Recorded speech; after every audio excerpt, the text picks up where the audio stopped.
at last he understood the wonderful principles. Sutra.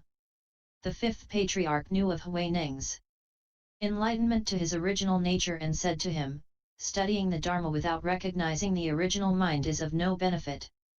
If one recognizes one's own original mind and sees one's original nature, then one is called a great hero, a teacher of gods and humans, a Buddha. Commentary. The Fifth Patriarch knew that the Sixth Patriarch had become enlightened, and that he recognized his original face and knew whether his nostrils faced up or down. When he held his hand over his head, the Sixth Patriarch knew whether it was upside down or right side up. Recently, I asked you all, when your hand hangs at your side, is it upside down, and when you raise it up over your head, is it right side up? Or is it that when it hangs at your side it is right side up and when you raise it over your head it is upside down? None of you understood this principle. Why? Because there is basically no such thing as upside down or right side up. The Sixth Patriarch was especially clear about such questions. The Fifth Patriarch knew that he understood, and so he covered them both with his robe and said, unless you recognize your original mind, it is useless to study the Dharma. It is said, if one recognizes one's own mind, the great earth doesn't have an inch of dirt.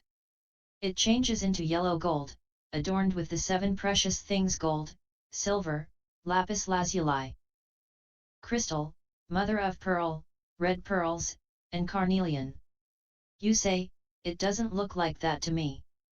Of course it doesn't. You haven't recognized your original mind.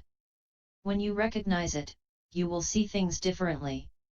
It's like wearing tinted glasses. If you wear red glasses, people look red, and if you wear green glasses, they look green. If your glasses are yellow, then everyone looks yellow. Because you haven't recognized your original mind, the great earth appears to be covered with dirt. This is because the dirt within you is so great. What is the dirt? It is simply your scattered thoughts, for without them, the great earth doesn't have an inch of dirt. Studying the Buddhadharma is of no benefit unless you recognize your original mind. Look at it. What color is it? Is it green, yellow, red, white, or black? Is it long or short, square or round? What does it look like? What is its appearance? To say it has an appearance is an analogy, because fundamentally it has no appearance. When you recognize this no appearance, you will understand. But before you have recognized it, do not speak about it in a confused way. Recognize your original mind and see your nature. At that point you are a Buddha, because in the final analysis living beings are the Buddha and the Buddha is a living being. We now have the opportunity to realize Buddhahood. Not recognizing, not seeing, however, you still must study the Buddhadharma. Sutra. He received the Dharma in the 3rd watch and no one knew about it. The Fifth Patriarch also transmitted the sudden teaching and the robe and bowl, saying, you are the Sixth Patriarch. Protect yourself carefully. Take living beings across by every method and spread the teaching for the sake of those who will live in the future. Do not let it be cut off. Commentary. At midnight, the Fifth Patriarch transmitted the wonderful Dharma to the Sixth Patriarch, using the mind to seal the mind, and no one at all knew about it. The insiders didn't know, the outsiders didn't know, not even the ghosts and spirits knew. The Fifth Patriarch transmitted the teaching of sudden enlightenment, which points directly to the mind to see the nature and realize Buddhahood. Think this over, he said. You are the Sixth Patriarch.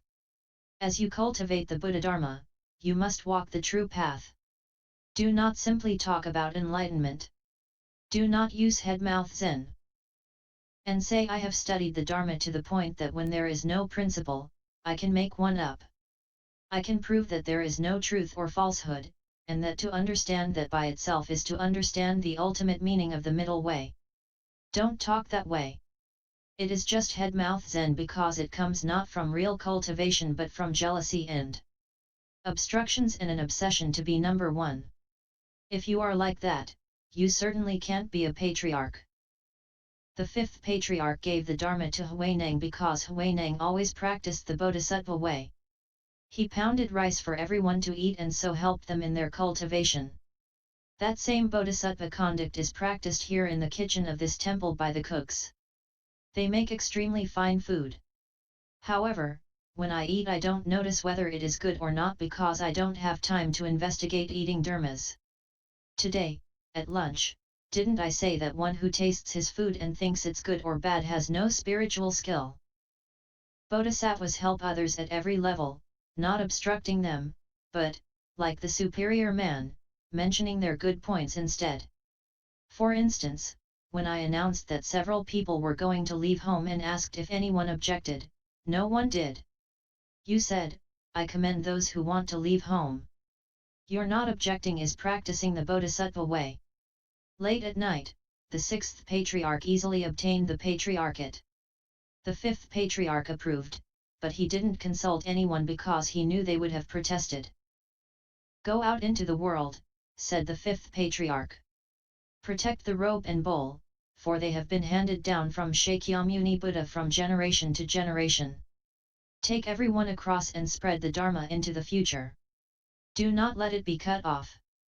The fifth patriarch, sad and worried, was on the verge of tears. How do I know he wanted to cry? The second patriarch, at his execution, had wept as he said, during the time of the fourth patriarch, the Lankavatara Sutra will become a mere name and appearance. No one will understand it. Now, in the same way, the fifth patriarch's heart welled up within him as he said, don't allow the Dharma to be cut off. Be careful. Pay attention, don't be muddled or take your job lightly. It is extremely important that the Dharma not be cut off. Sutra. Listen to my verse. With feeling comes the planting of the seed. Because of the ground, the fruit is born again. Without feeling there is no seed at all. Without that nature there is no birth either. Commentary. With feeling comes the planting of the seed. I have a feeling of loving kindness and so I have come to plant a seed. Feeling can mean compassion.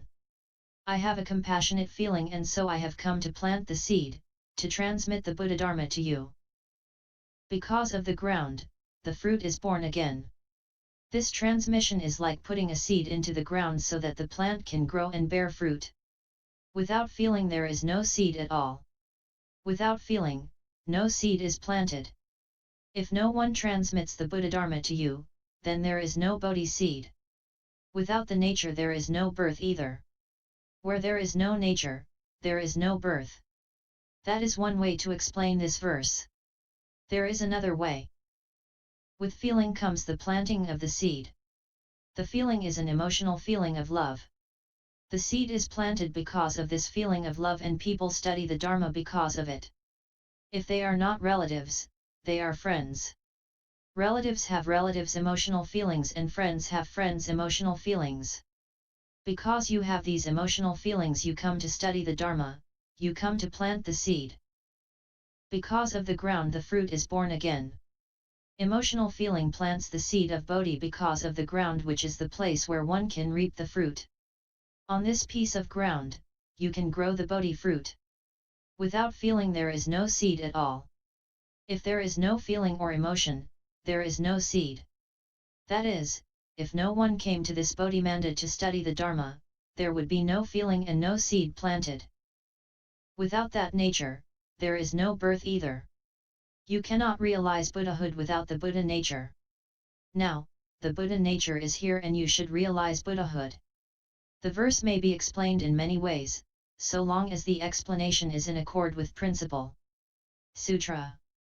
The Patriarch further said, in the past, when the first Patriarch Great Master Buddhadharma first came to this land and people did not believe in him. Yet, he transmitted this robe as a symbol of faith to be handed down from generation to generation. The Dharma is transmitted from mind to mind, leading everyone to self-awakening and self-enlightenment. From ancient times, Buddha only transmits the original substance to Buddha, Master secretly transmits the original mind to Master. Since the robe is a source of contention, it should stop with you. Do not transmit it, for if you do, your life will hang by a thread. Commentary. Didn't I say before that Chinese people have no respect for Indian people? When Buddhadharma arrived in China, everyone said, "He's a hick." No one knew who he was. Even after 5 years in China, he was not recognized as the patriarch. True patriarchs accept the robe and bowl as certification of their rightly inherited position, while impostors may try to steal the robe and take the Dharma by force. Shen Su thought a forced inheritance would be real, but it could only be false. During the time of the fourth patriarch, 3 attempts were made to steal the robe and bowl, and another 3 attempts were made during the time of the fifth patriarch. But the thieves always failed because the bodhisattvas came to the patriarch's aid. When the sixth patriarch was guarding the robe, 6 attempts were made. Later the robe and bowl were taken by Empress Wu Tse. It is not certain who it was entrusted to afterward. The fifth patriarch cautioned Huineng, if you suspend a 100-pound rock from a thread, it is certain to snap, so with your life if you continue to transmit the robe. Sutra. You must go quickly, for I fear that people might harm you. Huineng asked, where shall I go? The patriarch replied, stop at Hawaii and hide at Hawaii. Huineng received the robe and bowl in the 3rd watch. He said, Huineng is a southerner and does not know these mountain roads. How does one reach the mouth of the river? The 5th patriarch said, you need not worry. I will accompany you. The 5th patriarch escorted him to the Chu Chang courier station and ordered him to board a boat. The 5th patriarch took up the oars and rowed. Huineng said, please, High Master, sit down. It is fitting that your disciple take the oars. The patriarch replied, it is fitting that I take you across. Huineng said, when someone is deluded, his master takes him across, but when he is enlightened, he takes himself across. Although the term taking across is the same in each case, the function is not the same. Commentary. The 5th patriarch instructed the 6th patriarch to leave quickly, for he knew that Shen Su's followers would certainly want to kill him when they realized he had inherited the patriarchate. Do not stay here, the 5th patriarch said. Stop at Hawaii and hide at Hawaii. Hawaii is a district in Guangxi, Wuzhou, and Hawaii is Su-Hawaii, now called Hsin Hawaii. High Master is a respectful form of address used for a teacher or an abbot, so the 6th patriarch used it to address the 5th patriarch. High Master, it is only proper that your disciple take the oars. Hey, said the 5th patriarch, let me take you across the river. The master and disciple exchanged courtesies, but although they each used the same term taking across, it meant something different in each case. For the teacher to take the disciple across is not the same thing as for the disciple to take the teacher across. Huineng understood. When the student is confused, he said, the teacher must save him. But when the student becomes enlightened, he must save himself. Before becoming enlightened and obtaining the original substance of the self-nature, the disciple is confused and lost. His teacher advises him to work hard, do not be afraid of the pain in your legs when you sit in meditation. If you are afraid of suffering, you cannot become enlightened. The 6th patriarch, when he hung a stone around his waist so he could pound the rice harder, was not afraid of suffering. The rock which the layman Lu, the 6th patriarch, used to tie around his waist when he pounded rice is still on Piang Mao Mountain at Tongshan Chan Monastery, and carved on the rock is the inscription, the rock Huineng, the former layman Lu, tied around his waist. Sutra. Huineng was born in the frontier regions and his pronunciation is incorrect, yet he has received the Dharma transmission from the Master. Now that enlightenment has been attained, it is only fitting that he take his own nature across. The Patriarch replied, so it is, so it is. Hereafter because of you, the Buddhadharma will be widely practiced. 3 years after your departure I will leave this world. Start on your journey now and go south as fast as possible. Do not speak too soon, for the Buddhadharma arises from difficulty. Commentary. Because he was from the south, the Sixth Patriarch spoke Cantonese rather than Mandarin, so few people understood him. Nevertheless, he inherited the mind seal of the wonderful Dharma. Master Huineng was truly enlightened, unlike some people who are not enlightened but cheat and say that they are, who have not testified to the fruit of enlightenment but lie and say that they have.